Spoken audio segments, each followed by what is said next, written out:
behalf of myself and Bishop Stephanie Biddle Green, who is the co-sponsor along with the co-host of this program, we want to welcome you to this next hour of programming. Before we begin tonight, we do want to give a special shout out to our co-host, Bishop Stephanie Biddle Green. She's a bit under the weather. She's not in studio tonight, and we want her to know, we realize that she's listening to us, that we're praying for you, Bishop, and praying for a swift recovery. Again, this is Bishop Andy C. Luter along with Bishop Stephanie Biddle Green. You're listening to the Bishop's Roundtable right here at WGBB 1240 AM. Again, our telephone number here is 631-888-8811. That number again is 631-888-8811. Our web address here is www.am1240WGBB. Again, www.am1240WGBB. Well, friends, as always, we want to remind you that we come to you with this program in an effort to bring to you local personalities who impact the quality of life here locally on Long Island. We have a very exciting program for you tonight. We want to remind you that we so appreciate your covenant partner support, and you can reach us, contact us, support us, continue to pray for us at 2 Monroe Street, Amityville, New York, 11701. Again, that is the Bishop's Roundtable, 2 Monroe Street, Amityville, New York, 11701. Well, I have a guest in the studio tonight who is here actually wearing 2 hats. First of all, he is a member of our congregation. He is a candidate for the diaconate at our church. He is following the footsteps of his father in that regard. His name is Nathan King. He is the son of Deacon Walter King of our congregation of many, many years ago. But he is also the locally elected member of the Amityville School Board. And so, Brother King, thank you so very, very much for being here tonight and being our special guest. Well, I appreciate being here this evening, Bishop, and I think this is a great honor to sit at your table, at your program, and whatever questions you've got, go ahead and go for it. All righty. Brother King, before we get involved, and there has been a school election that took place earlier this week, school budget that you talked to our congregation about on last Sunday, and that you have been apprising the members of the Amityville community about for the last several weeks. But before we talk about that, let's talk about your history. You're a member of that Black Watch organization, the Amityville Tide football team of the late 60s and early 70s, member of the wrestling team, a standout athlete here in Amityville. But let's talk about your years in Amityville and, of course, what you have done since your departure from high school. Where would you like me to start? Well, let's go with graduation from high school, and after high school, where did you disappear to after that? Well, I decided to take the academic road, and I went to St. Augustine's College, which was in Raleigh, North Carolina. I didn't realize how, after a certain hour back in those days, the town literally shut down. So it was like you had to make your own excitement after hours. But I enjoyed that experience, and but I was looking to go on to, in this case, Morehouse College in Atlanta, Georgia, which I did get the opportunity to attend.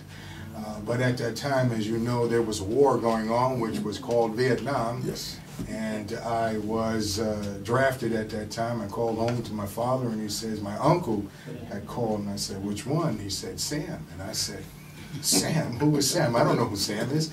Well, then it kind of dawned on me who Uncle Sam was. So I ended up going into the service. I did my time in there, and I came out, and it was just literally trying to find what I wanted to do. I ended up, at that time when I was in service, I was a military policeman, so when I came out, I did a little time working with the law, and at that time we were going through some changes in the state government at the time. I was working with the state police at the time. And I got myself caught up in a layoff, and I ended up doing a few things that were promising, but led me to go back to school. Alrighty. So I ended up, after a number of years, I ended up going back on the VA in this case, and I got my bachelor's and did some master's work, and ended up doing some work in insurance, which at the time was Prudential. Okay. So I ended with Prudential as an agent and as a registered representative, so I was offering insurance and registered products at that time. Then all of a sudden I ended up back in the state. And that was in 1990, and I ended up being with the state in their veteran services, and I've continued to do that to this day. So we're talking 19 years now. Okay. Now, periodically you disappear from us on the weekends, and that's because you've continued a relationship with the military. I believe it's in the reserves. Talk to us a bit about that. Well, I'm with the New York Guard, which is an organization within the fourth component within the state military services. And I ended up being a commissioned officer, and I'm online or on track to become a major.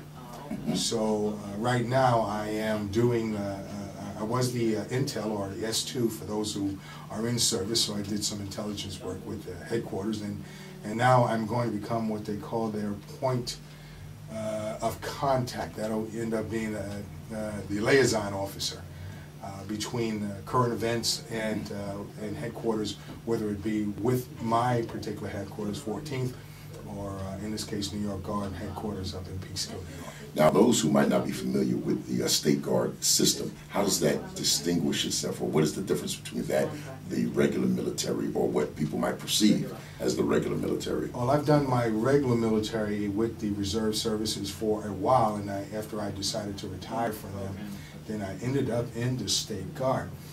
The State Guard is the militia forces of the state of New York. The militia forces, for those who study state history or military history within the state, the militia has been involved with services on the federal level going all the way back to the Civil War. And they had participated in the Civil War, World War I, World War II, and after that they were decommissioned from the federal services side and began to become a full-time state defense force. I see. So, you know, there's always that possibility for the call up to the call up to federal forces if the need arises, and as you know, we're kind of in a turmoil right now, so we never know what our services will be required. In terms of commander, are you under the jurisdiction of the governor, or is there another office in the state that you actually are accountable to? Well, we come under what we call DM&A, which is the Division of Military and Naval Affairs, which is, of course, everything is commanded. Our commander-in-chief would be the governor of the state, which in this case is, you know, Governor Patterson. All righty, okay. Now, let's turn our attention to what I know you are excited to talk about. I'm sorry, I just wanted to also put a little end on that. General Tululu, who you know as now, he's just, I think he's now been promoted. I think he's taken his 3rd star, but he is the Adjutant General also for the state of New York, so we also come under his